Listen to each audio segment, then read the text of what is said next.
It is absolutely my pleasure. I'm Beverly Scott, the founder and CEO of Introducing Youth to American Infrastructure, Inc.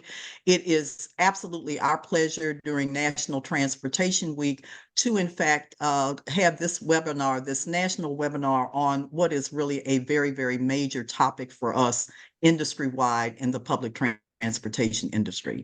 And that is a real focus on our frontline, our essential frontline positions.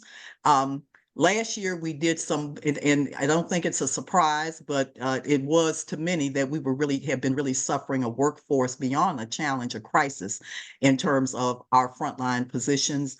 And we did a lot of research on this, particularly youth-centered research last year. A Critical Conversations report, which is actually a link of which is in the chat because you'll be hearing people reference that quite a bit. That included a national survey. We had meetings and we talked to and had survey results from over 800 people across the United States, 80% of whom were youth, okay? And they gave us their perspectives in terms of why the challenge and the crisis that we were facing. And they came back with some very interesting things. So the bottom line is that what the youth said to us was your work has changed, your workforce has changed, your workplace is changing tremendously. And while you are telling your story better, you're telling your story on a 20th century script. And I want to quickly move to what I almost started to title this, More Than a Driver. Mm-hmm. And that is to say that the position of driving or being an operator, while truly honorable, right away, the lens that youth came with is that your most populous position in public transportation is the bus operator, or what you call your bus operator and driver. And from our perspective, okay, that position is much more than a driver. And that is the point that you need to get across as you are talking about and actually inviting and encouraging people to want to come into these positions. And so anyway, that was the challenge that they threw out. They had a lot they brought to our attention, and I put this up as we begin this as food for thought in terms of this. This is not a bus from 100 years ago. All the technology that's involved, all the passenger contact. I mean, just the whole McGill Workforce Center that always makes me remember exactly what's actually involved in addition to what our operators are doing with the passengers, in addition what they're doing in terms of a very, very challenging operating environment. And so what we'll be coming back to at the end of this really exciting panel, which is being moderated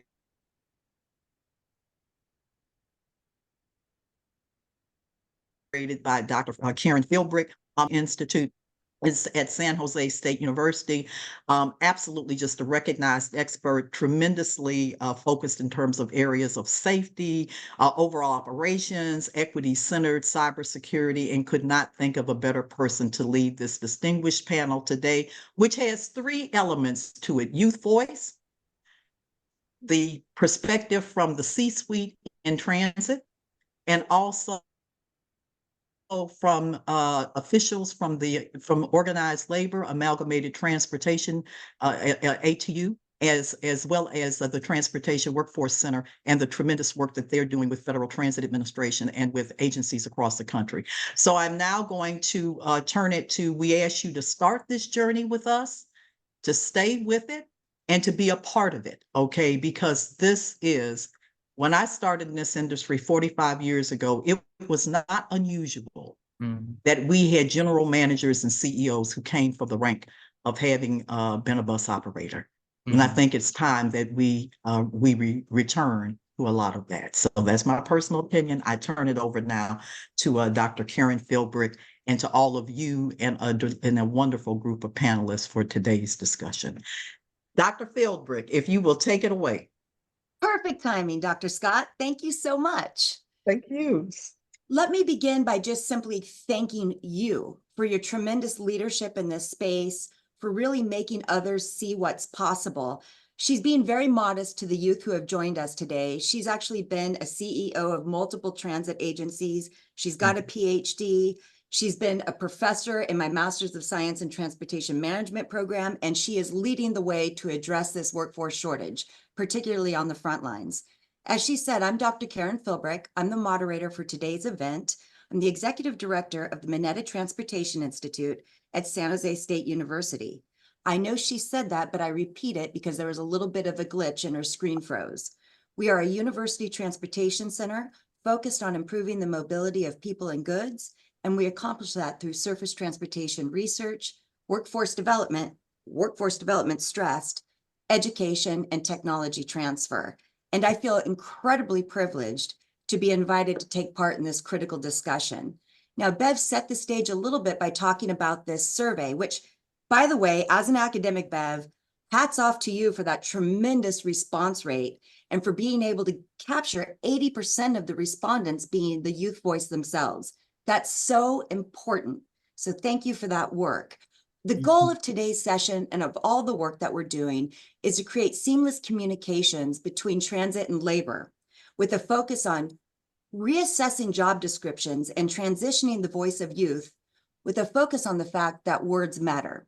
So do images. If we want to create the workforce of the future that we so desperately need, we need to be socially modeling the positions that are available and the people who fill those positions. Now, as the moderator, I'm going to take a point of privilege and simply say, by way of background, I'm a psychologist with a double master's PhD in various disciplines, and I've spent every day of my work life in transportation. There is a place for every person, whether it's an operator or going up across the pipeline to the C-suite, graphic design, journalism, psychology, planning, engineering, there is a place. And I want to stress for our youth right now that we are facing a critical situation. We have an aging workforce, and according to TCRP 2023 report, more than 50% of the transit workforce median age is 53 years old. Now, companion findings from the American Public Transportation Association revealed that 43% of current operators are 55 or older. So we're reaching retirement age, and we are in competition with every other sector to get people interested in joining our ranks. So let me round out with just two comments. And that is, when you talk about transportation, you're talking about one of the 16 critical infrastructures in our nation that, if harmed, would have a critically and detrimental impact on our nation's safety, security, and economic viability. Now, that's one piece. The second piece is what we do matters. Transportation is the equalizer, and it is the connector. In the absence of mobility, you have absence of opportunity. And transportation touches all of our lives. Even if you live completely off the grid, you're using an active form of transportation by walking or rolling. So we are connecting people to the places they need to be, to those that matter in their life, and overall connectivity is essential for emotional and physical well-being. So let's think about that, and I hope that you are all enthused as we make it through our time together. As Bev said, we're going to be featuring 3 segments. We will start with the voice of youth. We will move on to the transit CEO perspective, and then we will round that out with the worker piece to really look at that congruence and how we can break down barriers and achieve success collaboratively. I will introduce each of the speakers as we are going into their segment. Their bios will be dropped into the chat feature. This is important because they all deserve a rich introduction, but we have limited time together and a really critical conversation to get to. So with that, after our 3 segments, we will ask each of our participants to offer a 1-minute reflection and call to action to all of you. Then we will launch into a moderated question and answer phase for approximately 7 minutes. Then we will open it up to all of you. If you have a question, please drop it into the Q&A feature. Chat is not being monitored for questions, so please be sure to use Q&A. And for your viewing pleasure, a video of this session will be made available at the conclusion of today's event. So, and then I'll turn it back over to Bev for a call to action in the survey. It's going to be a great time. I'm right on time. It's 10:10. Let's move into the youth voice segment. Now we have a leader for each of these segments, and we're featuring 3 speakers, including that leader. We've got, and if you could wave when I introduce you, we've got Isaiah Chauhan. He's with the Introducing Youth to American Infrastructure organization, but he's also an alum of the program, and his official title is Program Coordinator. Now, our youth have taken a very active approach to identifying how they want their segment to run, and they want to take the leadership role in moderating. So I'm going to be quiet. Now, if you go over, I'm going to jump in, Isaiah, and say, time to move on. But this is going to be a good time, and he will be leading Chris Green, who's also an alum of IYAI. That didn't roll off so smoothly. Sorry about that. And a Dr. Juanita Jones Abernathy intern for 2024. Rounding us out is Aida Hilaire. She was from Cardozo Trans STEM, which is an incredible high school I can't wait to learn more about. She's an Academy alum. And I have to say this, she's a sophomore studying psychology at Montgomery College. And reach out to me if you want to talk about psychology, because I love it. So Isaiah, take it away. You've got 15 minutes. Thank you so much, Dr. Philbrick. And, before we proceed, me and the IA alumni intern team, we also just want to thank you as well, specifically, Dr. Philbrick, not only for you being, essentially the moderator for this entire webinar, but for also being the courageous, inspiring leader that you are. You know what I mean? This is the largest praise I can give for anyone in your position. You're the type of person young people want to work for. And I feel like that sentence alone speaks volumes. I can't really go any more in depth into that. I think I'm just gonna leave it off right there. So I just wanted to give your flowers while we're here on the record. But thank you so much, Dr. Philbrick. The IA youth team will be taking over now. Good afternoon, everyone. My name is Isaiah, and I'm here to help lead the youth voice in this conversation. We are humbled to represent the youth voice in this ongoing dialogue. And, we're actually just going to get the ball rolling to essentially get our perspective out about, what is important to young adults today in considering any job/career. And, also to share some ideas we have to attract more interest in the bus operator position, public transit's #1 biggest employee category. I do have some notes on the side, so bear with me if I look over there. But, essentially, overall, young adults said that they're looking for competitive pay and benefits, work-life balance, and flexibility. Now, mind you, we understand that these are frontline jobs and they don't necessarily lend themselves to remote work. However, there are plenty of outdated processes that can be updated. We're asking for clear lines of progression/advancement and, a place to work where their ideas are encouraged and respected and validated. And, ultimately, we feel that the bus operator position needs to be seriously updated and reevaluated, both the realities of, what they do, and as well as the image of bus operators, the perception of them, that should also be uplifted. I'm going to start with Chris. What's up, Chris? I talked to you a couple of minutes ago.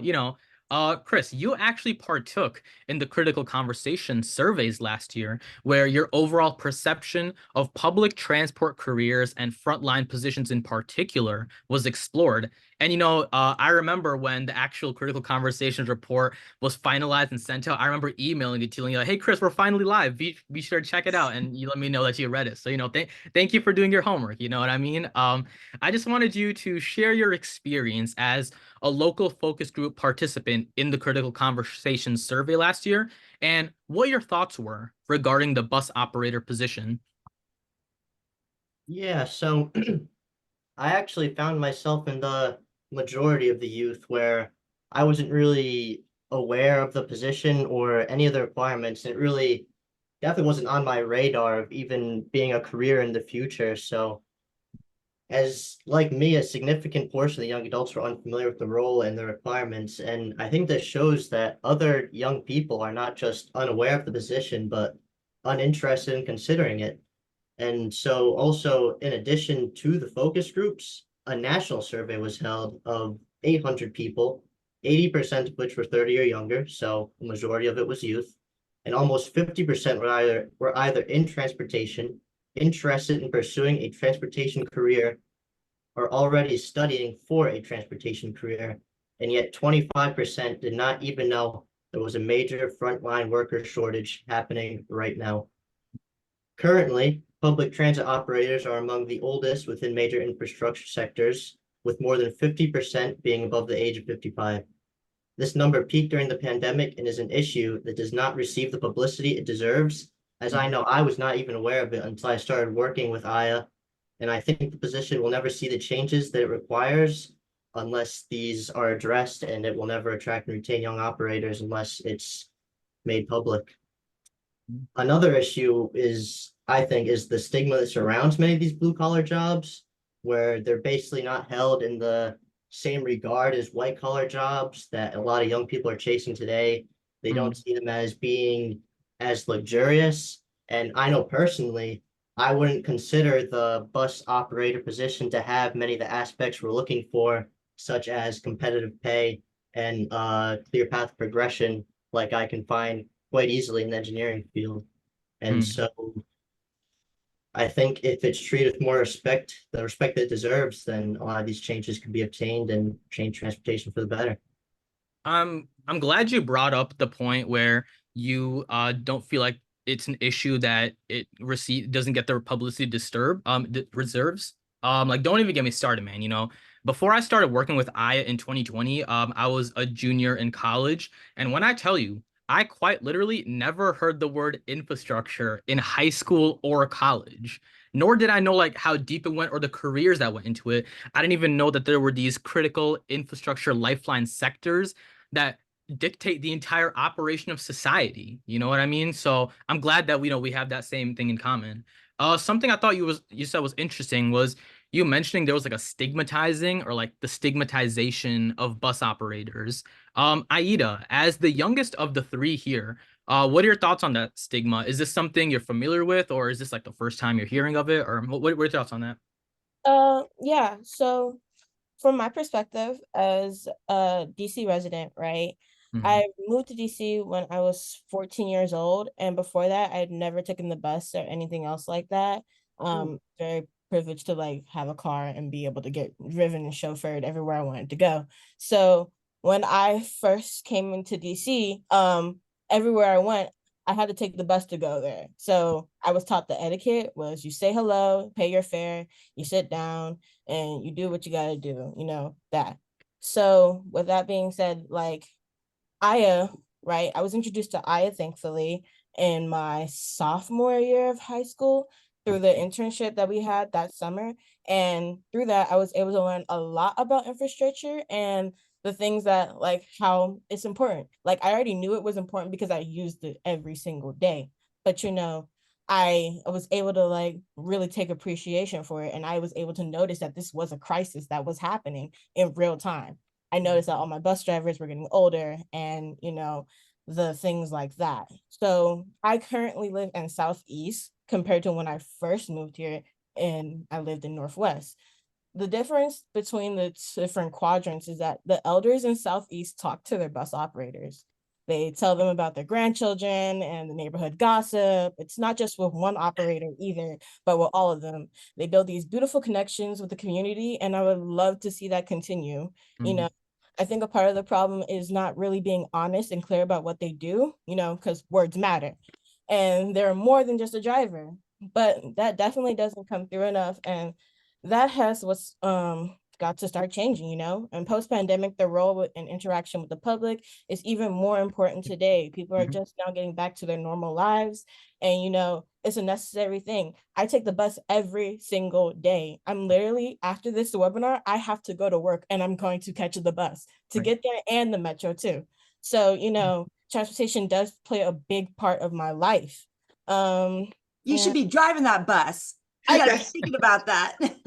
It's crazy. I could be driving that bus. Lately I've been seeing younger bus drivers that look like me with tattoos and piercings and locks, and like it feels really good to see it. I'm not gonna lie. But yeah, there's like, because of the lack of information that is pumped into our community, the challenging environment they operate, people aren't prepared for, like the safety road considerations, different kind of passengers, the questions, the means, directions, different languages, different ways to pay the fare, handicap accessibility support, bike rack support. Yeah, we could keep going, right? We can just keep on going. It doesn't stop. We just need to like get people acclimated from young ages. That's really it. Right. Yeah, you know, I appreciate you saying that because I think there truly is a lot more to consider than just driving the bus. I think, in my opinion, they're more than just operators because they're constantly serving and sometimes even protecting their communities. A story I heard recently that I liked was of a bus operator spotting a young child and taking the time to make sure that child got home safely. And Dr. Scott always says, she always refers to the bus operating position being more in line with that of a pilot or a ship captain. And I agree because they must always be able to adapt to changing circumstances in order to ensure their passengers' safety. And so, I mean, that kind of makes me wonder, where do you think this disconnect from the reality of a bus operator and the roles comes from? Well, there are several key factors to contribute to the disconnect. Firstly, there's a general societal bias towards certain professions, with bus operating often falling into the category as lesser jobs. With some of the responsibilities stated earlier, people look at the job as an inconvenience, and we're preached in life that when it comes to careers to be the boss and not the worker. There are rare occasions you see people talk about being a bus operator with pride. Additionally, media portrayals and culture narratives often overlook the vital role bus operators play in our communities. Yeah, you're just totally right. If I recall correctly, Chris, I think you in the beginning you said that a bus operator wasn't like the first appealing job that came to mind. Was that about right? What are some like realistic improvements you feel organizations can do from a position standpoint to help this to make it a better image? Yeah, well, currently I think that the role is not really tailored towards the youth. And Mhm. a big part of that is obviously on part of the underrepresentation. But I think it ties right back to those like kind of aspects that the youth are looking for in jobs. So to start, I think simplifying and speeding up the hiring process, as well as offering more competitive pay and benefits, will make the positions more accessible and even appealing to young adults and others. Second, I would say it's important to promote a healthy work-life balance, as it may surprise some people, but the bus operator position is both mentally and physically taxing, as they're stuck in the same position for long hours. And they have to deal with a very wide spectrum of people while remaining cordial and polite, and of course must stay on high alert to maintain a safe environment through it all. And lastly, I would say that we need to take a hard look at how to change the premise of scheduling, pay progression, and other rules which work to the disadvantage of newer employees, as these systems currently implement a hierarchy of seniority opposed to skill and effort, which I think decreases morale and even satisfaction among newer workers. Mm. Um, Okay, yeah, everyone, as you guys can clearly see, Chris was a focus group participant in the Critical Conversations, because this all falls in line with the findings that Critical Conversations uncovered. In public transport, focus group participants shared a need to to update and to lift up the image and the overall value of frontline employees, and that does start with bus operators. Aida, how do you think we can achieve that? How do you think we can achieve the new image being received? Based off of my experience and the knowledge that I've acquired, it Mm. starts with education and awareness, along with being honest about what the job entails, which comes up as often as a major impediment. We need to provide help with the commercial driver's license. Most people can't even afford to get theirs through a driving school, which costs like thousands of dollars, right? We need to Mhm. highlight bus operators' crucial role in keeping our cities moving and emphasize the skills and dedication required for the job. Moreover, incentives like mentorship programs and career fairs can showcase the opportunities and reward of pursuing a career in public transportation. The closer we are to the youth and the earlier we can expose them, the better. Normalizing is the key to understanding that a job isn't just a job, but it's also something you can take pride of. Correct me if I'm wrong, Isaiah, but I recall you saying earlier that you never learned about infrastructure in high school. Never even heard the word. Never even heard the word. And that's the problem. And that's the problem. It needs to start in kindergarten and beyond high school levels to show the impact that the public transportation industry has from the community building standpoint, from what it offers accessibility wise, and the representation it can show for people of color, women, and members of the queer community and all other communities that have been underrepresented and marginalized. Yeah, I mean, thank you. I'll be totally honest. I cannot really top what you just said, so I'm not even gonna try to Drop add the anything mic. or try to Just- respond. Yeah, like that. Yeah, like clap. I'm actually clapping truly. I Isaiah, know you're too real.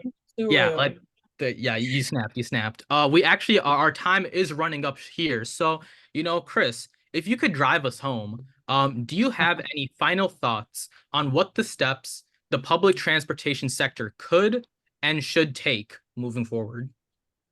Well, I think I completely agree with Aida. We have to constantly strive to reach and engage our youth while also addressing the issues and misconceptions that surround these positions in order to promote the value and even the dignity of our frontline employees in order to make the changes that the public transportation industry really needs. So, yeah, I think Like I said, you guys took the words out of my mouth. I'm not even gonna try to add anything onto that. We'll wrap up right there, man. This was before the we wrap Aya up, youth. Oh, I'm sorry. What was that? I'm sorry. I just wanted to thank Isaiah so much for being a great leader. My God. You're just the cherry on the top that we really need, Isaiah. You're awesome. Keep up the Hey, great. thank you so much. I really appreciate it. And again, like it's like Dr. Scott said, it all starts from the top. You know what I mean? The fact that us as youth even have the opportunity to have this platform to even be on the same virtual table alongside all these industry professionals is a privilege. Like I'll just say I am very privileged to be here and I do not take these opportunities for granted. And alongside the work that you mentors all give to us, as Aya Youth, I can speak on behalf of us when I confidently say we will thrive to do our best to fulfill the roles needed for the future. We really do thank the whole Aya team, tech team, all the panelists, hosts, everyone who allowed us to even have a space here. We're going to be passing it over to Dr. Philbrick. Thank you so much. Wow. Let me just say that. Isaiah, you have that pent-up energy that I do. You and I are swayers. But I have to say, and please forgive me, Bev, because I can't help myself. I lead a Master's of Science in Transportation Management program. And while this is focused on the frontline worker, if any of you three who have so richly impressed me want to pursue higher education, I know a person in a position of power that can help get you a scholarship that will pay for 75% of your master's degree. That's an honest, authentic, and on video offer. So I am so inspired. I feel like, oh, Rashida, I'm sorry. This is just incredible. The fact that you all very clearly wrote a script, got together, talked about the run of show, and were able to lead a cogent discussion with key takeaways and calls to action is deeply impressive. And in fact, I've been jotting notes down, and I'll be coming back at the end of our time to touch on some of these pieces. But Chris, you talked about the stigma, and I think that's a very, very important point that we need to dig into. We heard about the power of education and awareness in changing the perception of the frontline operator positions. Aida, one of the comments you made that really caused me to swoon a little bit was really talking about humanizing the role of the operator and making those connections, talking about grandchildren with people, talking about challenges and opportunities and creating that fabric of a life that is so meaningful. And then Isaiah, you had so many excellent points. So we'll be circling back, but I'd like you three to be considering the 1 minute of closing advice that you'll be offering in about a half an hour or so. So big round of virtual applause. That was so impressive. I have goosebumps. Nicely done, everybody. Thank And you. now we're going to turn to our transit CEO voice. And Rashidi Barnes is the CEO of Tri-Delta Transit. He is a lead for this segment. And I would be remiss if I didn't say that he was a graduate of our master's program in 2011.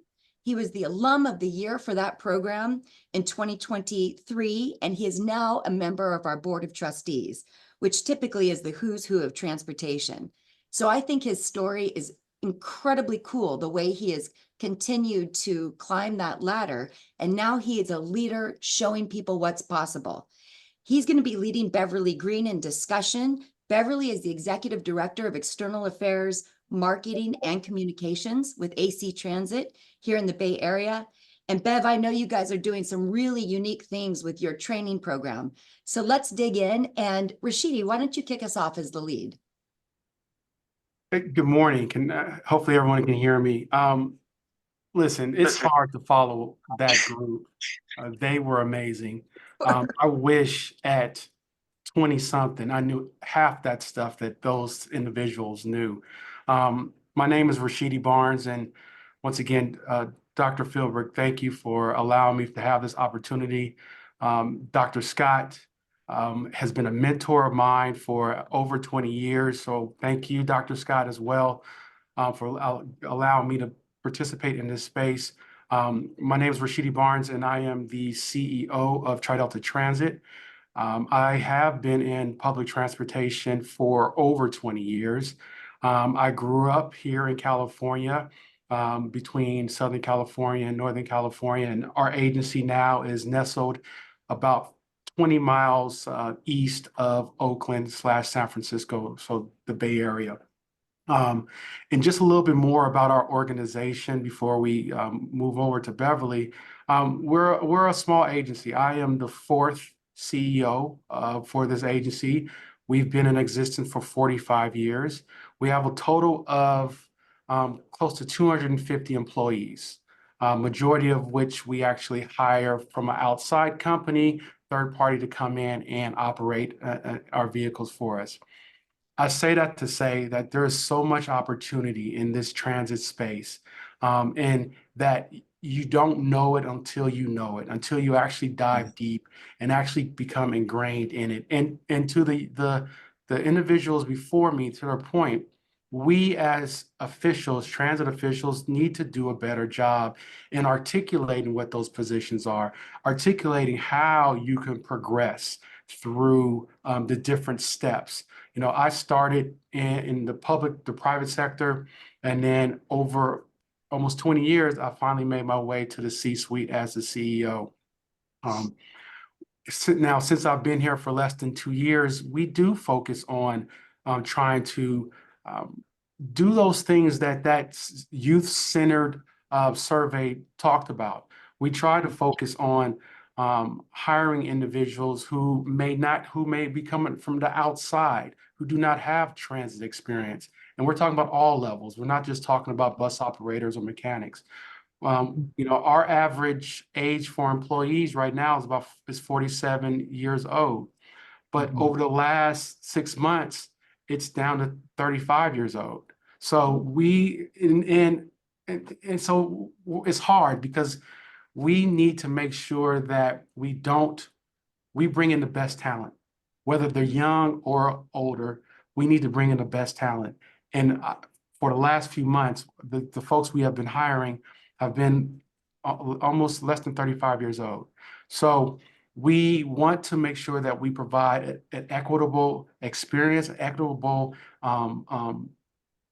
office space where we hear different voices. You know, LA Metro does a very, very good job with their TikTok. You know, they attack it with TikTok in terms of trying to hire or encourage hiring and filling the voids in the operator ranks. So if anyone ever gets a chance to go to look for LA Metro's TikTok, you'll see all the dance challenges that their operators do and the various other things that they do in campaign just to target that specific space. We have Beverly Green from AC Transit. AC Transit is a large transit agency here in the Bay Area. They operate about 514 square miles between Oakland, San Francisco, and Contra Costa County. They're doing amazing things with regards to encouraging younger folks to enter into our space. And so I don't want to take up all the airspace. So Beverly, please tell us a little bit about yourself as well as what AC Transit has been doing. Thank you, Rashidi. First of all, let me say that I am here on behalf of the general manager, Michael Hirsch, who, like other general managers, every now and then something comes up and he needs to be called away to do something to make sure that our agency is positioned in the right way. So I'm Beverly Green, Executive Director of External Affairs, Marketing and Communications here at AC Transit. which, as Rashidi has mentioned, is focused. We are located in the East Bay of the San Francisco Bay Area. Some of our largest cities are Oakland and Fremont, Richmond, Berkeley, Hayward.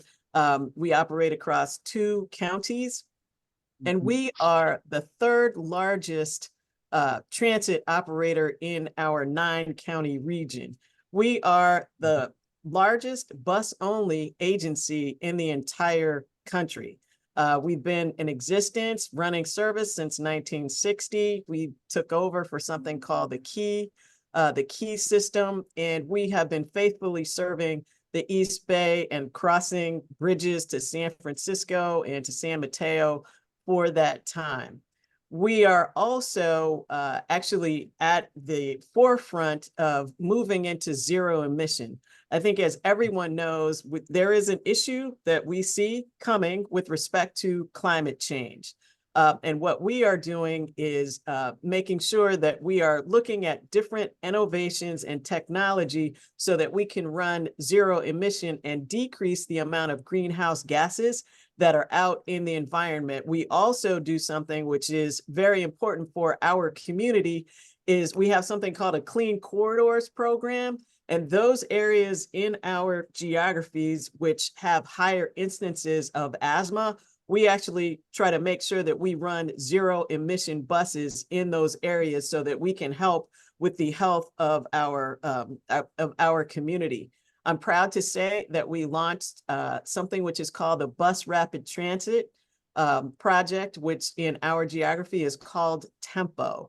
And it is really, it's something like light rail on wheels, so that you have the sort of the functionality of a train and the flexibility of a bus to be able to get people to where they need to go in an expedient fashion.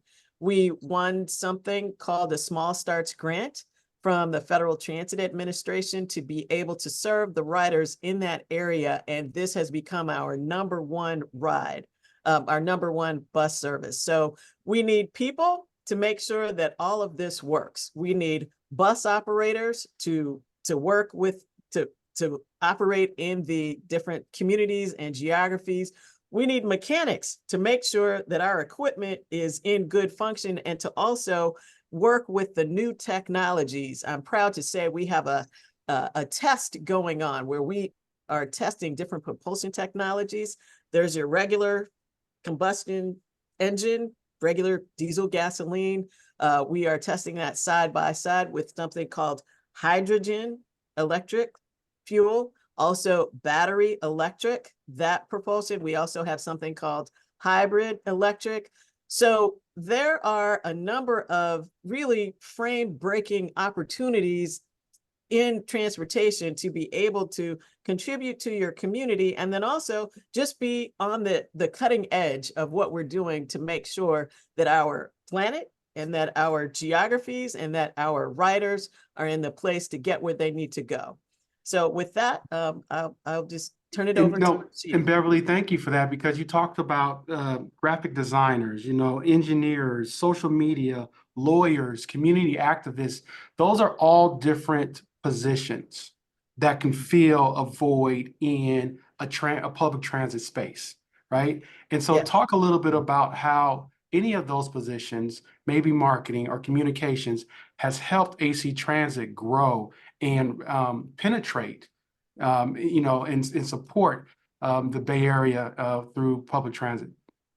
So there are so many careers in transportation. I will say that myself, I came to AC Transit through a marketing role to make sure that we were able to share with our riders something about a new route that we had, which was actually prior to the Tempo Bus Rapid Transit. So in my department, there is marketing, where we market to new potential riders. There's communications, where we communicate with our current riders. We have social media, and we have a number of platforms on social media. We also do traditional things like e-news. We get out there in the community. So we are at a number of festivals, making sure that we are speaking with our community one-on-one to let people know, people have questions. Can I ride the bus to the place where it needs to be? There's also market research. So we need to understand who our customers, who our riders are, what is compelling to them about public transit. And then if there are any issues that give them pause about using public transit, we need to know that too, so that we can address those issues and make sure that they understand how to use public transit. I also have I have a print shop, because we actually need to be out there printing materials so that people can take collateral off the buses and look at signs, things like that. We have a legislative affairs department. So part of a big part of what happens in the public transit industry is making sure that it's funded. Some people think that your bus fare covers the entire operational costs of running a transit agency. And I'm sure we'll talk about that a little bit later, but it doesn't. So that's one other thing that we do. I'm going to jump in here. I'm sorry, Rashidi, but we're getting close to the end of time. And Beverly, I'm going to ask that you focus your next comment on the bus operator, frontline worker, and the recruitment and retention specifically. And then we've got one question that was dropped into Q&A. I'm going to go to the youth question first. And that is, and I quote, "I'm interested to know how much bus operators make." Rashidi, Bev, come on. Do you have any range Yeah, that you so, and for TriDelta Transit, and once again, we're a smaller agency in outside of the Bay Area. So you can start off somewhere around $70,000 with no type of background with driving. And one of the things that one of the youth were talking about earlier, we'll teach you how to drive. If you come with a good personality, good work ethic, then we'll be able to help you progress through our organization. That is incredible. Thank you for that. And for our youth, what he just described is so important. And I want to underscore it before I turn to Bev. And that is the fact that when you show up, when you are time-bound, achievement-oriented, responsible, you close the loop and you are present, people see that skill set. They can teach you the subject matter expertise. They're looking for the conscientiousness and the talent to help elevate you as you go into your career. Believe me, whether you know it or not, somebody is always watching your performance. And if I could add, I know we got to go to Bev, I'm sorry. Our current CFO started as a bus washer. Oh, I love that. He started as a bus washer and worked his way up into planning department, understood the routes, understood the service, and now is our current CFO. So point being is that don't limit yourself. And we'll talk a little bit more about that later, but I'm sorry. No, that was a wonderful statement. So what I'm hearing you say is, say yes to opportunity, because you don't know where opportunity will lead. Here's someone who started on the front line, that is in the C-suite. That's a story that needs to be told again and again. Thank you for that. Beverly, we've got 2 minutes left. Would you like to add anything? Just to say that we also have a signing bonus. So if you get hired at AC Transit, then you get a $2,000 signing bonus to just add to the compensation package. I also want to make sure that people understand that in addition to the salaries, which Rashidi also talked about, there are benefits. Okay, now these are very important. It's not just what you get in your paycheck. It has to do with, do you have excellent health coverage, which we do? Can you go to the dentist, your entire family, which we do? Is there life insurance just in case, something goes wrong? We have things called employee assistance programs. If there's some issues that need to be addressed, we have like free lawyer services for checking with a particular firm. And there is something called a pension, I think, which not everyone has.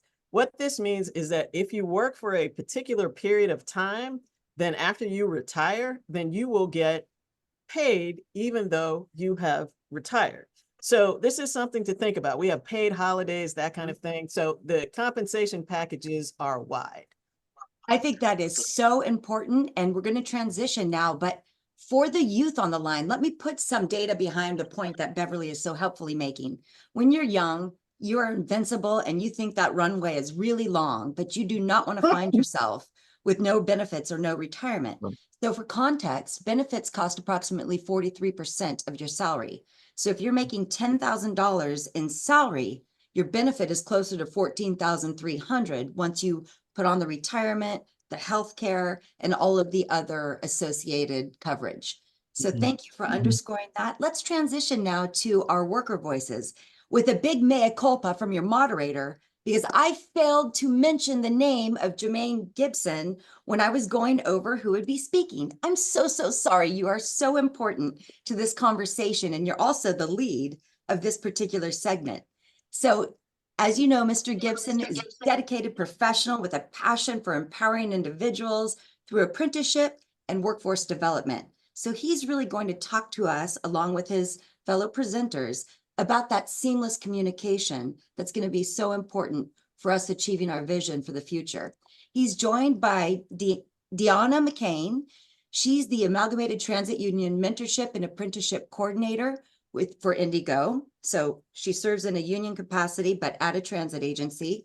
And then we've got David Stephen, who's the Communications Manager for the Transit Workforce Center and the International Transportation Learning Center. One item about the TWC, Transit Workforce Center, it's the first ever center funded with this direct focus by FTA, and they are doing, if I may be so bold, God's work in helping us address this issue. So let's turn it over to you to lead, Jermaine, please. Thank you, Dr. Philbrick and Dr. Scott. Thank you for the invitation. As always, I am honored to be here to talk about my career and my profession. As you just mentioned, Jermaine Gibson, Director of Apprenticeship and Workforce Development for the Amalgamated Transit Union, which is the largest transit union in North America. We represent over 203,000 frontline workers across North America. But I started off as a coach operator right in San Jose, California. Yes, you did. At VTA and Local 265. Funny story is AC Transit turned me down. So, you know, God has his own way of sending you where he wants you to be. And what's funny, Beverly, Mike Hirsch is a big reason why I'm sitting in the position that I am. I think what was so creative about what VTA and ATU Local 265 did was they decided to work together to really highlight that worker voice. How can we really listen to our operators and our mechanics and all our other frontline workers to say, how can we make this position more attractive and more desirable? And not only attractive and desirable, but how do we create career pathways in these different professions? And so again, I really appreciate that labor management piece. You talk about worker voice. I think it's essential in all the different industries, and especially in transportation. Our international president, John Costa, who started off cleaning trains and is now responsible for 203,000 people. He always says that if you want to know how something is done, if you want to know how to improve it, go out and talk to the people that do that work every single day. Go out and talk to those operators and really find out what it is that they need and what is it that they see new people coming in will need to be able to do this career. Our industry has taken a change since the pandemic. We were already facing the silver tsunami, but then what we're now facing is no one wants to do this job, which is essential to the community. I always say public transit is that thread that sews together communities in the city. Well, those operators, as you heard from the youth, and I will say, Dr. Scott, next time I'm definitely not going after the youth because they don't play around. So I got that written down somewhere. But it's very true. Those operators are the ones that are the ears and eyes. We're on the street more than sometimes police officers and the fire department. We're there to not only take people to their destination, but to opportunities. We take people from, you know, areas in the city that have economic deserts to grocery stores, to hospitals, and we transport youth to those community colleges or four-year universities so they can better themselves. I really appreciate what the youth said earlier, and I think we definitely need to have this conversation more of really bringing together professionals in this occupation with the youth to really explain what this is and what it isn't. Now, I can't sit here and say, like in any industry, it doesn't have its downs, but let me tell you, it has its ups. I was a person that grew up wanting to be an operator. I wanted to be a bus driver. And I can tell you, in being in the career, it's more than what I thought. The money that you make, the benefits that you have, the opportunities that you have. Again, it can't be understated that we don't go out and talk enough about the career opportunities. As I mentioned a second ago, before turning it over to Deanna, who is still on the ground herself, I came into this industry just wanting to drive. Now I'm part of creating career opportunities and career pathways for not only people who hire in, but the youth. I only have 2 college credits. And for my people from the Bay Area, I went to Laney and they give me my college credits for free because there's only 2 of them. But transportation has a way, especially if you get around good operators, that mentor piece cannot be understated.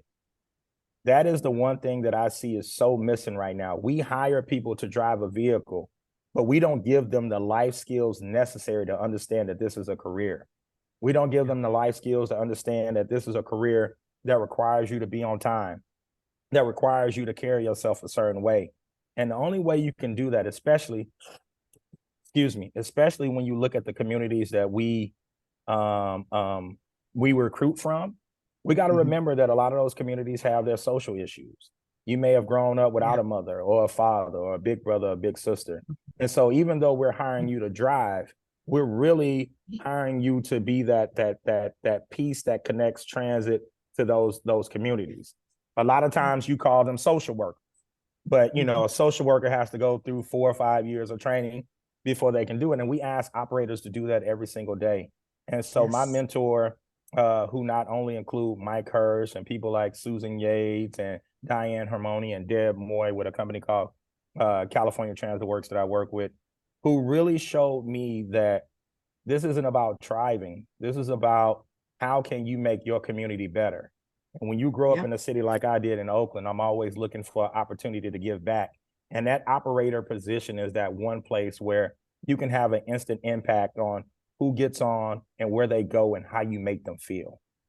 And so with that said, I want to turn it over to Deanna, who I can't say enough about her. I've seen her growth from an operator to what she does, and I'll let her explain it, but Deanna, take it away. Before you do that, Jermaine, I got to say, you have just such a remarkable story as someone who's had the benefit of intersecting with you for the last few years and hearing some of your background.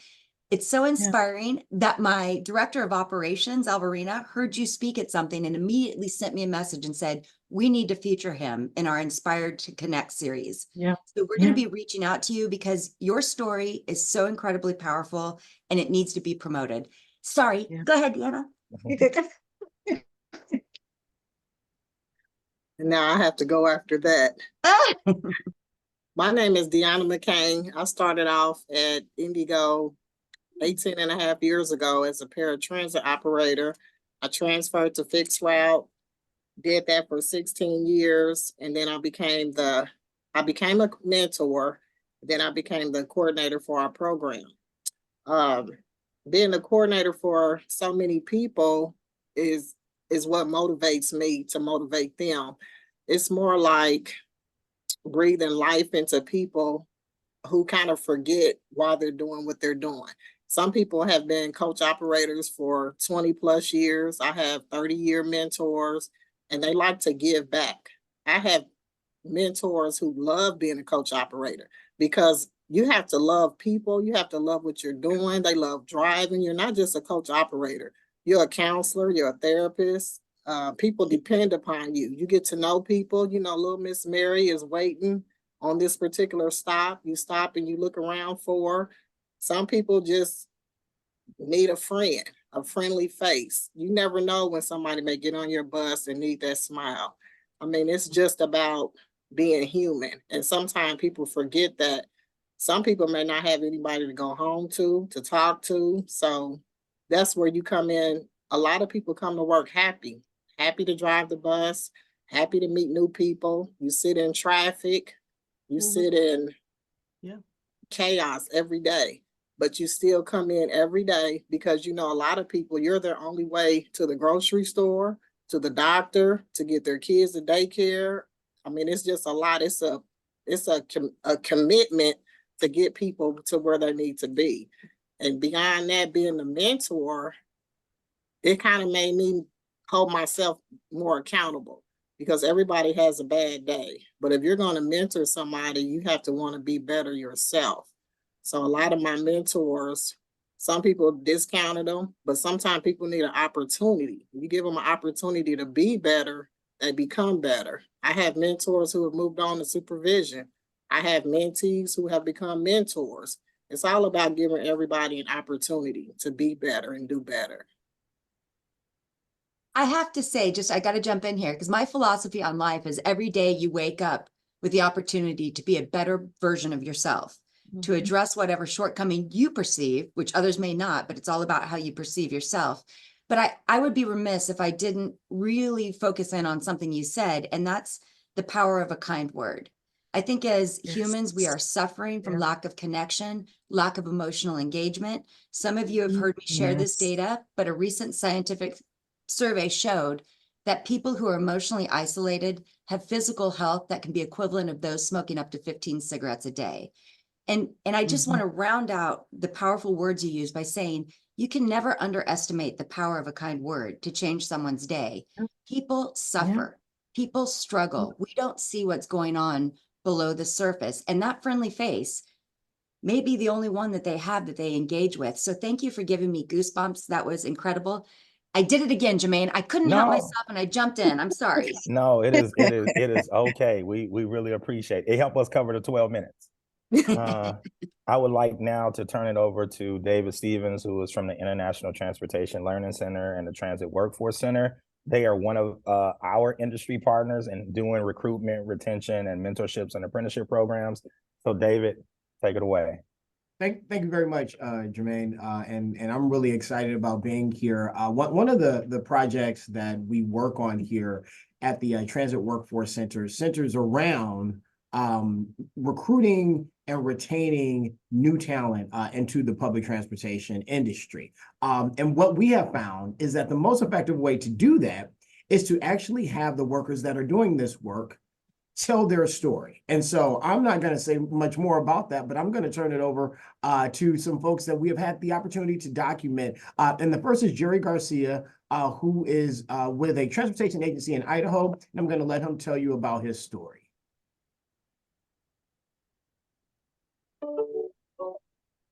Wait a minute. I don't think I turned on the, I'm sorry. I don't think I turned on the audio here. I'm going to try this one more time. Here we go. I mean, where we live right now, like my favorite time of the year is fall, because it's a completely different day every day, different colors, different, and it's just beautiful. Like right now, I like what I do, but my office is just here. Being a bus driver, your office is everywhere. And I mean, it's just, it's a beautiful thing. I love it. And I tell people, anyone can do it. Anyone with the proper training can do it.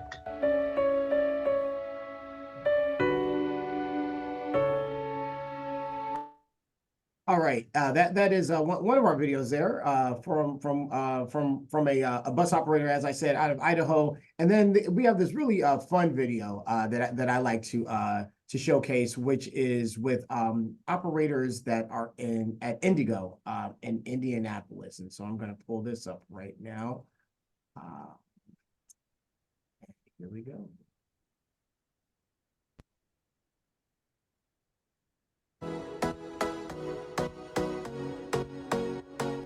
I enjoy making money. I enjoy making money. I love interaction. Like I said, I love to drive. So that what brings me to work every day. So. Well, for me, for me to get up every day is something that this job helped me to become a better person. Is that my thing is I don't let the day make me how I live the day. And so that encourages me to get through my days. I lost my mom when I was 16 years old. I always told myself, anything outside of that, I can get through. So that's what helps me get through my day. Let any challenges or anything that I have. And plus, I'm a people person. I enjoy working with people, and I get a pleasure out of helping others.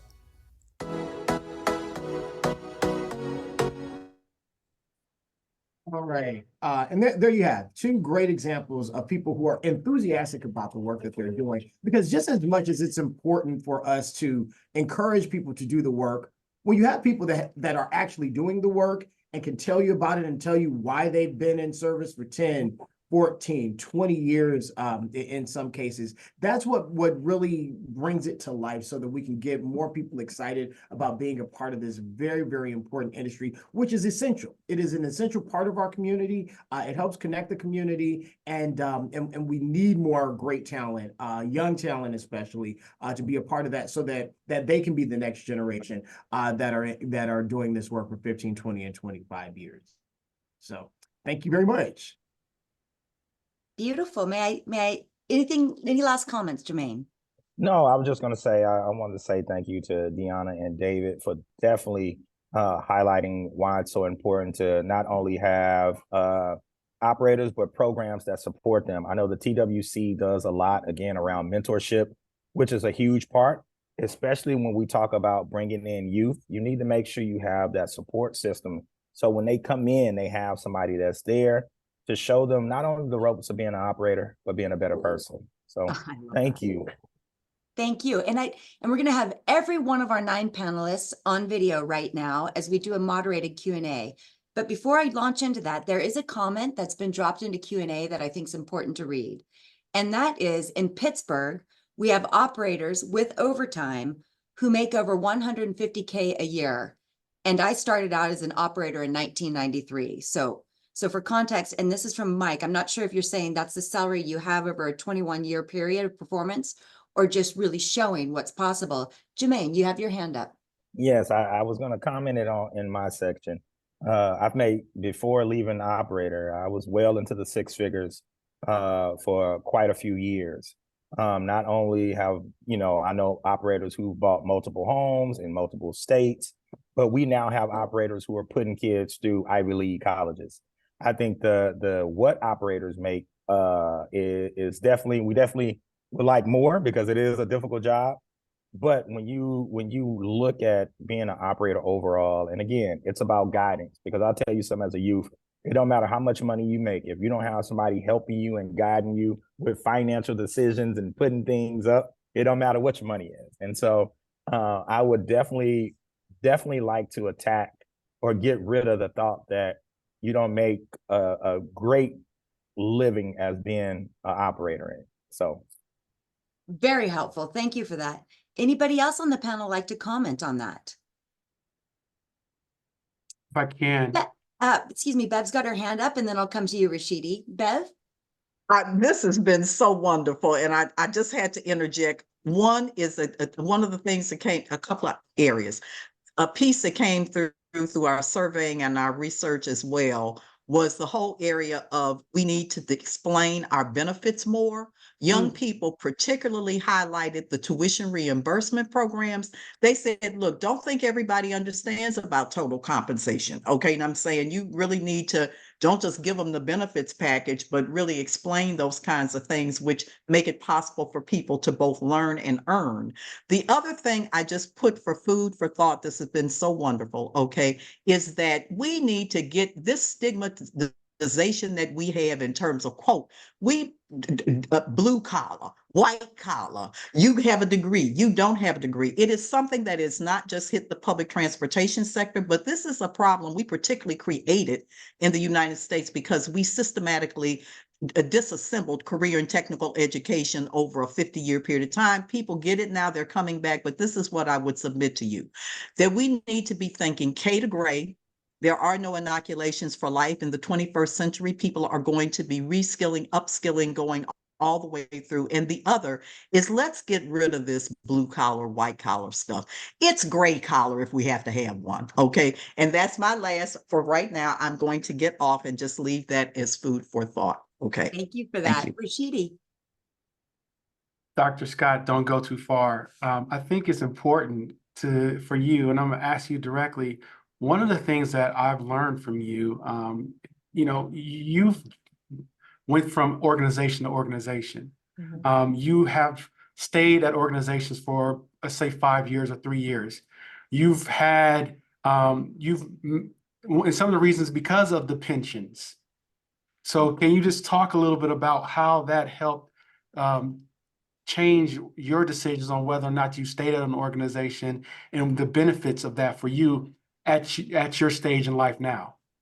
Okay. I got smart probably about 15 to 20 years ago. I'm a startup fix-up change transition manager. So I learned that about myself. Okay. Every single one of them has been like that, and there have been 9.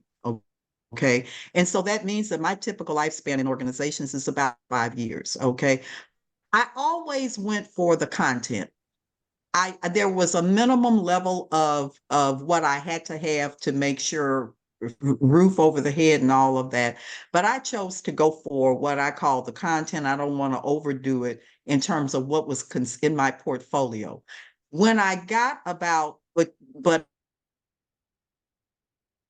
or the 5 years or the whatever, and I tell you, I made it up in the last, not, whatever, but I got smart when I got to about I would tell you the last years, okay, of really understanding what I needed to be putting on the table in negotiations in terms of what I needed to have. Okay. And I'm saying now that I have, and people do it different ways, and it looks at you have to look at your total package too. I was blessed to have, my husband was a wonderful, wonderful partner, okay, for me through much of that journey, which permitted me to be able to have a little bit more flexibility in how I made decisions, okay? And I'll say on that part, I tell people, if you can get your family unit together, however that is,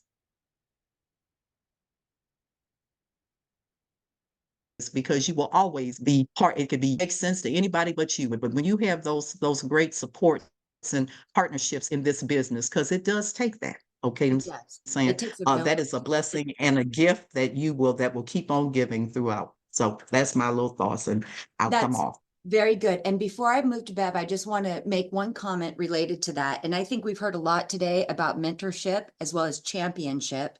And I always like to draw the distinction because I think it's not very well known. And the best way to draw that distinction is through an example of golf. I don't play golf, but it's a great example.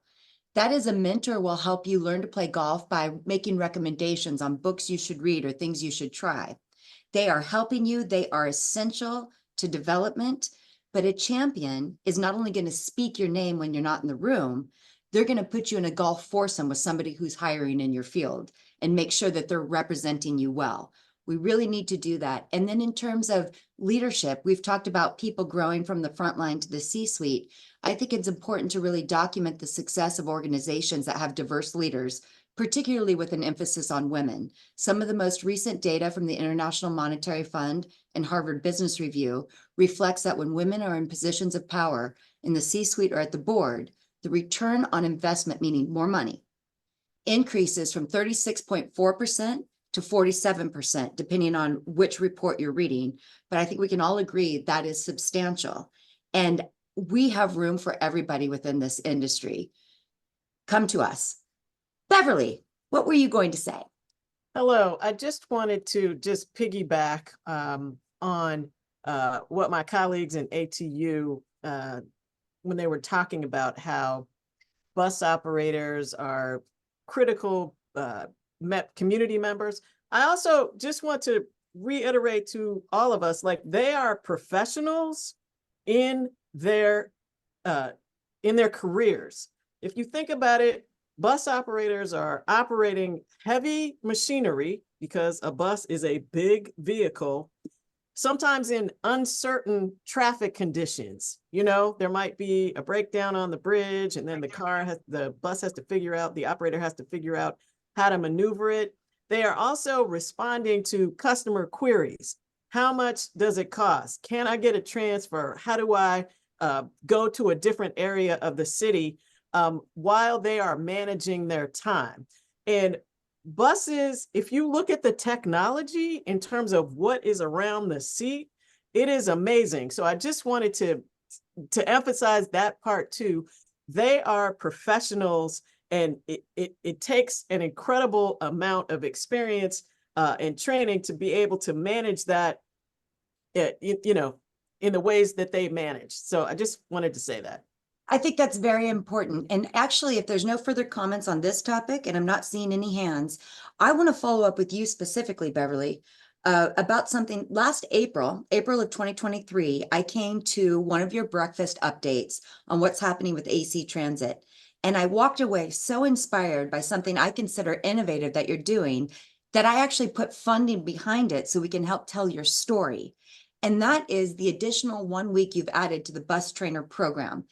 And what I found so unique about the discussion of that was, well, for our listeners, you'll tell them about how at the end of the training program, you have people that were separating and not joining the ranks, and found that they didn't understand what the expectations were. And so you all, if I understand correctly, have had an additional week to that training program to set those expectations at the forefront. Can you talk about that, please? Thank you. Under the leadership of our executive director of human resources, Sabran Flana, there was an additional time put onto the training period, so that just to set the expectation, so people would understand, like, this is what it means to be a bus operator. You know, there are all these technical issues that you have to manage, in addition to sort of the soft skills of customer service. The other thing that we found in the additional reasons to bring that on are to really help people understand, and for us to help people, because some people may not be sort of ready and have all of the resources that they need to be able to start with this particular career. You know, sometimes we all have to make sure, just like Dr. Scott spoke of, we have to make sure that things behind us are in a good place. You know, do we have childcare taken care of?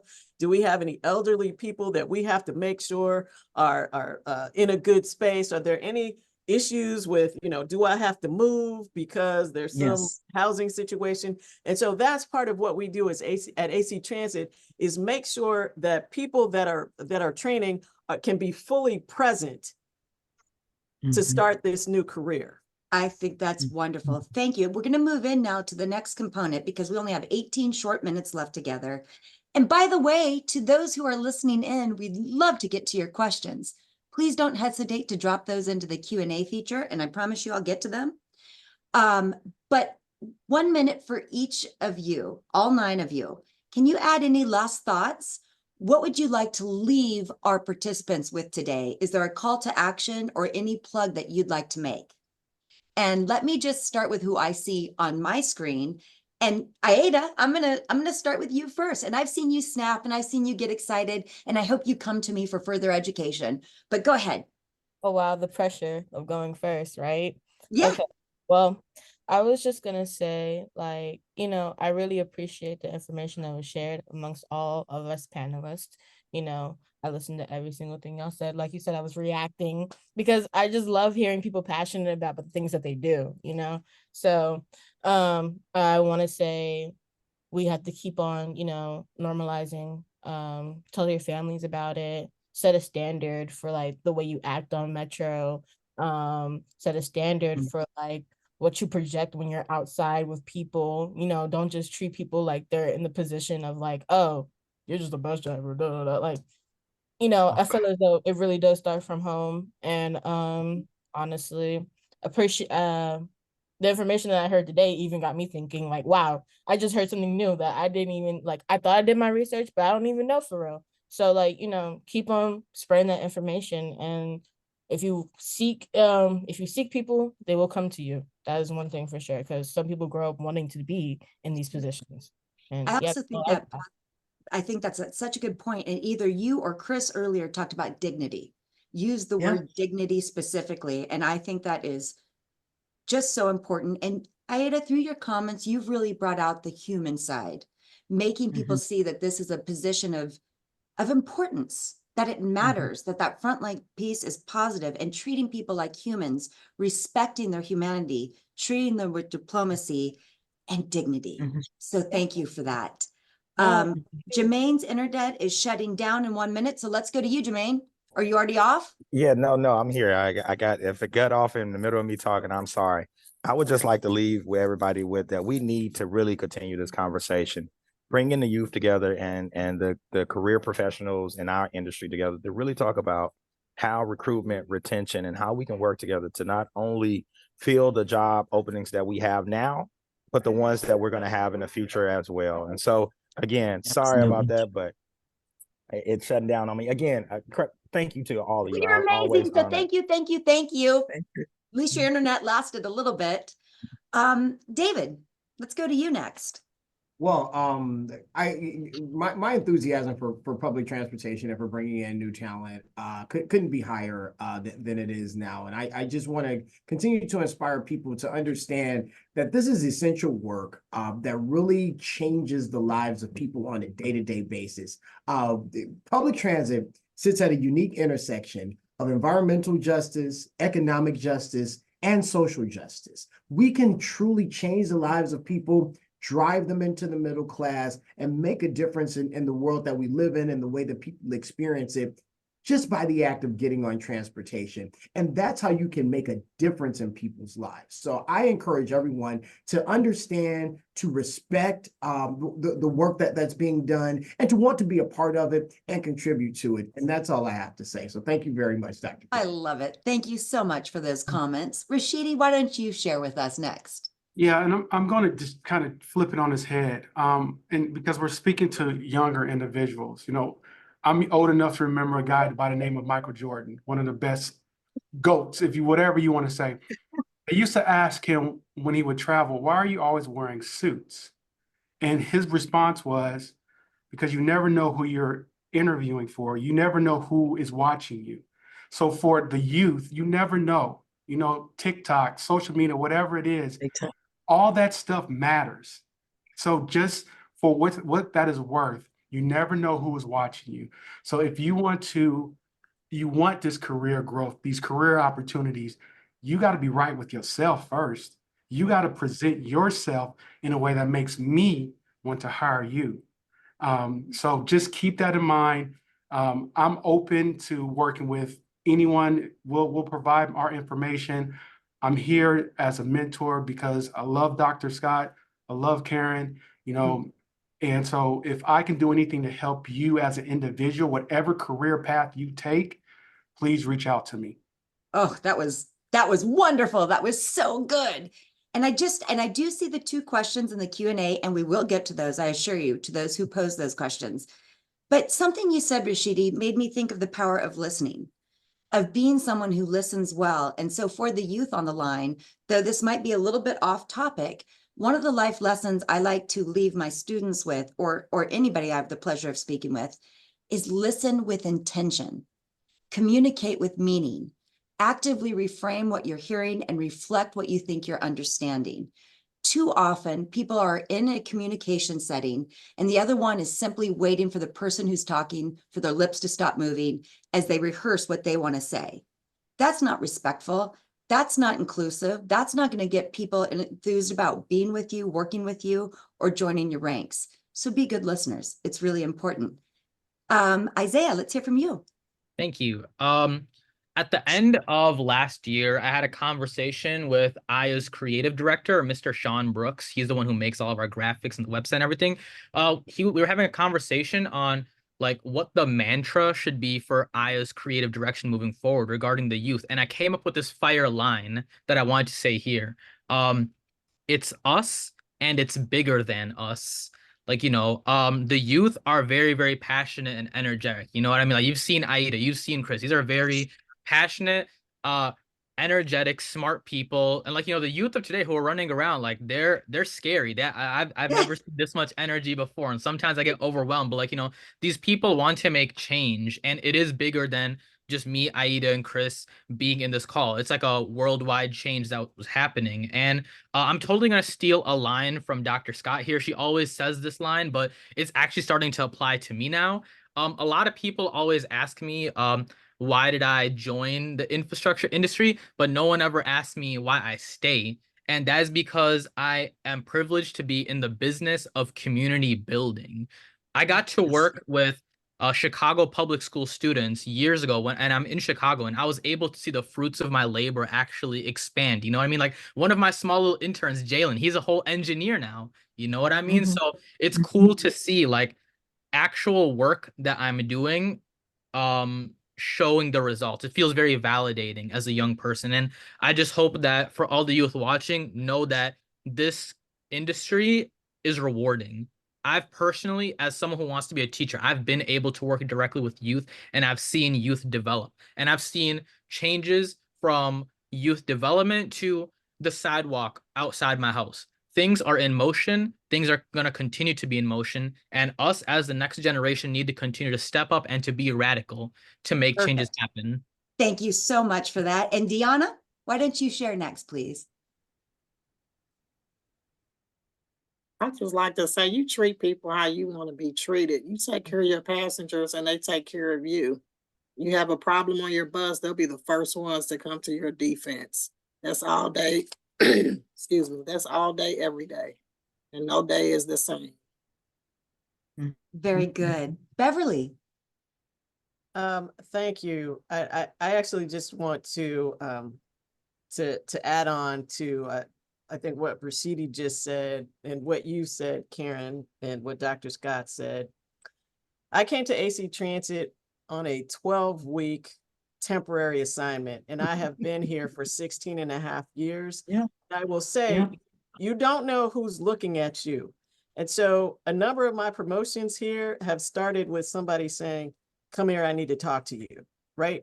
Which led to me having a different experience. So know that people are always looking, and if you are doing a great job and if you are contributing, there are opportunities for you.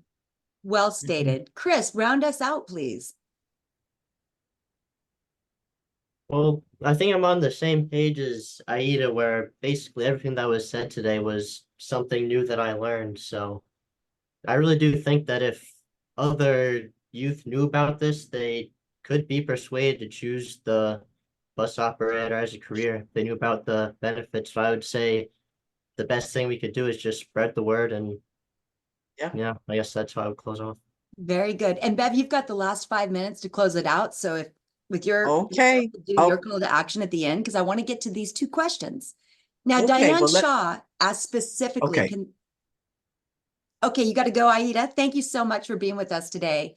Good luck at your job. Can the youth on the line, so Chris and Isaiah, everybody's young, but Chris and Isaiah specifically, this is for you. What challenges do you see with taking a job as a bus operator?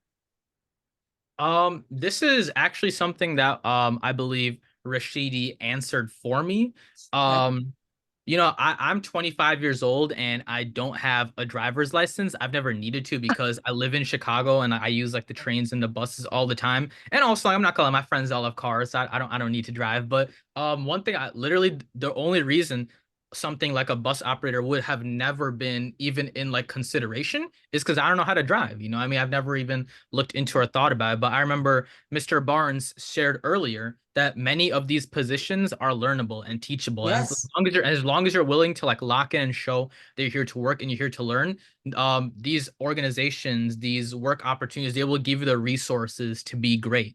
So that was just it for me. Like some of those requirements for something as responsible as a bus operator. Like I consider myself a pretty irresponsible person, so I never would have even thought about it. But it's good to know that, like, you know, if we're willing to show that we're willing to work and we have like a good spirit, they'll hold our hands every step along the way until we're good to go on our own. I have a hard time relating to the adjective you just used for yourself. I don't think you're lazy. Okay, last question, because we only have 2 minutes left. What changes would you all like to see before pursuing a career as an operator? And Chris, would you like to take this one, being the other youth voice? Sure. I guess a change. I don't really know much about the position, but I guess a change that I would like to see would be, I really don't know. Okay. Well, that's honest. I don't know enough about the position to speak about that, I guess. So have Yeah, and that But- actually like speaks volumes. We don't know That's what I was we gonna don't know. say. Mhm. Yeah, your answer just perfectly represented and justified the mission, the passion, and the energy that Bev is putting into this thing. So thanks again for that, Dr. Scott. And we are 1 minute ahead of schedule. So I'd like everybody to virtually join me in a big round of applause for our panelists for sharing their time and wisdom. Again, a video will be disseminated to those of you who registered. Dr. Scott, take it away to close us out. Okay, thank you so much. And Karen and just all of the speakers, and then those of you who were able to join us, you all know me, okay? We are on this is a mission and a movement, okay? I think that there were, even with what they just said, when out of the survey that we did, now think about it, connect the dots. One of the biggest inhibitors was the CDL. But think about it. I have 2 granddaughters, neither of them, 25 and 28, neither of them have a driver's license. They have never felt the need for a driver's license, and they don't want one. So I'm just putting that as a little point. Okay, and I'm saying, now we're saying, so when you start talking, so anyway, I think I don't have to overdo it. Okay. It is a movement, it is a mission. We really need to flip the script on this one. We have a lot of awareness that needs to take place, a lot of reframing. These are community builder positions. And so I really ask people, Isaiah, would you walk with us? This is not an event. Is to put the survey up. Okay, we have we're doing another national survey. We don't play around. Young people help to raise this and really elevate it for us. We're taking the next step, which is what should we do? And I really want to, and we tried to keep it pretty, clean, but it really, words matter. And I think one thing that's really come out is that this whole thing of operator driver, as honorable as that is, it does not begin to capture the full range of what we are talking about that is really involved. People said social worker, community builder, psychologist, and all of that. And literally there are other countries where they call them pilots and captains, similar to what happens for the airline industry. So you don't worry about if you're doing all the, well, in fact, you don't even have to have any that much social interaction with the customer. Okay, and I'm saying, but that, just think about that words matter and they capture more than the notion of just driving. Okay, I'm saying, which I think is, so we're asking people specifically on that. And then any other suggestions and recommendations. I do want to say that you don't do these things by yourself. And I want to thank all of our partners. I know I'm going to miss people, but American Public Transportation Association has been a sponsor of this program. And I think our youth said it all. Okay. And I'm saying, I don't need to, these are your youth. The local host organizers who we've had the, 11, 12 each year that have really been the ones whose youth, okay, are the ones who have helped us to listen and have this different lens. I wouldn't have thought of a lot of the things that they've said and they've shared in terms of once they can get the deeper understanding, but nobody can do that better than us. Better than us. Amen. Okay. And so it's something that each agency, each community-based one is to really, who are we? This is our house. These are our services. These are our needs.